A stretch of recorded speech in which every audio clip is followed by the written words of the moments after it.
بسألك رجعت لك اياه بس رجعت لك اياه بقول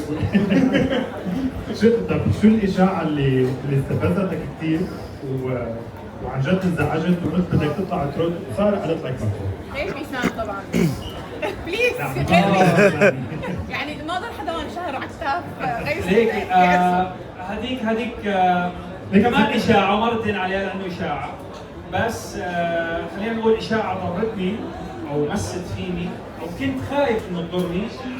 هي اخر شيء اللي صار خلينا نقول انتم فاهمين بس صار الموضوع انه اذى، صار الموضوع انه صار هون منسوب عيب.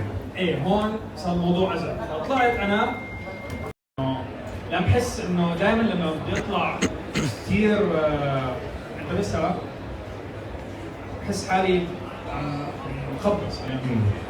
لانك تتعود على العفويه. خلص انا هذا اللي حاسه انا بدي اطلعه بدي بس ساعات العفويه ممكن توقعك في فخ كثير ايه كثير. طيب غيث، انا في اشاعه بسمعها بعرفها انه كثير بيقلد غيث، عم بيعمل مثل غيث، بيوصلك هذا الشيء، انت بتشوفه هذا الشيء بصناعي محتوى انه بيقلده غيث؟ ما بحس انه اسمه تقليد، ما يعني بالسوشيال ميديا وخاصه ان احنا مثلا المحيط اللي انا فيه ما في شيء اسمه تقليد وما بنسميه تقليد وما بنعتبره تقليد. ليش؟ لان خلينا نقول مثلا عبيت البيت ثلج مثلا، اوكي؟ انعملت انا عملتها بطريقتي، اجى خلينا نقول انس عملها بطريقته، مش تقليد، كل واحد عم بيعملها بالفكره اللي هو بتمثل. يعني مثلا انا بطريقتي مثلا شوي كوميديه بتضحك، في ناس طريقتها شوي علميه خلينا نقول، بس ما بيتسمى تقليد، كل واحد بيعملها على طريقته. يعني افلام الاكشن مثلا انه مش كل واحد فيلم ساق سياره يعني كله تقليد، لا كل واحد بيعملها بطريقته، فما بعتبره تقليد. حلو. بدنا نرجع لموضوع الاشاعات. الاشاعات في حدا وراها بيكون لانه يعني لما تطلع عليك اشاعه انت عندك جمهور كثير كبير بيردوا على هذا. اسلام كمان هون موجود. طبعا كلنا لما بلشنا بالسوشيال ميديا او لما بلشت كنت نصور عن محتوى شبابي كثير، تمام؟ فانا لما كنت بدي اصور محتوى اذا هن موجودين اجمعهم مشان نصور، لان انا حابهم يكونوا بالفيديو وحاب انه نحن ننشر مع بعض. عملت جمعه ايه، فمش معناته انه هن بدهم ينشروا لان انا كمان بدي اياهم يكونوا معي، فمش معناته انه انا كمان بدي انشهر عندهم ولا هن بدهم ينشهروا عندي، بس احنا كلها مصالح مشتركه بس بالاخير نحن او مش مصالح مشتركه او اذا فينا نقول بتكملوا بعض بس هي نفس الحياه بس لا بكل الاحوال يعني هلا انت لنقول صورت فيديو مع اسلام، ايه انت عندك مصلحه مع اسلام تطلعه؟ لا انا بحب شخصيه اسلام، تمام؟ بحب انه صور معه فبطلع معه بس انا عفيده هو عم يفيدني، ففيها اذا بدك توصل يعني بتكملوا بعض. تفضل. تمام.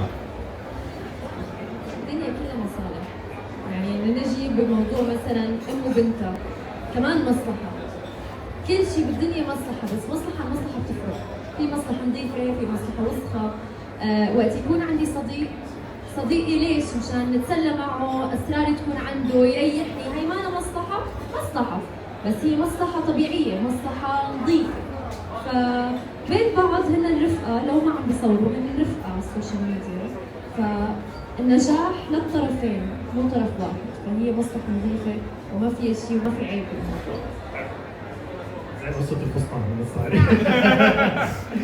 أنا بدي أوجه سؤال اسمح لي لمين وكريم كمان نفس هذا الموضوع. يعني أنا بعشق سارة مش بس بحبها، بموت فيها. بحس هيك بزقفوا لك عن جد. بس هذا السؤال بعتقد سارة لازم تجاوب عليه، إنه شو بتشوفين؟ مين بحبك أكثر أنت ولا غير؟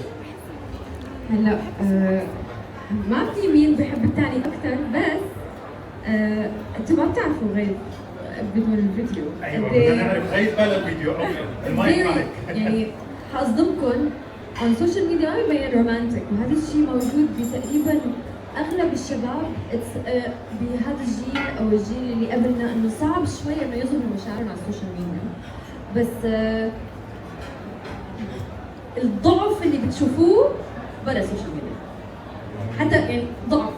I don't want to talk كثير about it لأنه it's biased, it's from my side يعني، بس he's romantic very caring و yeah يعني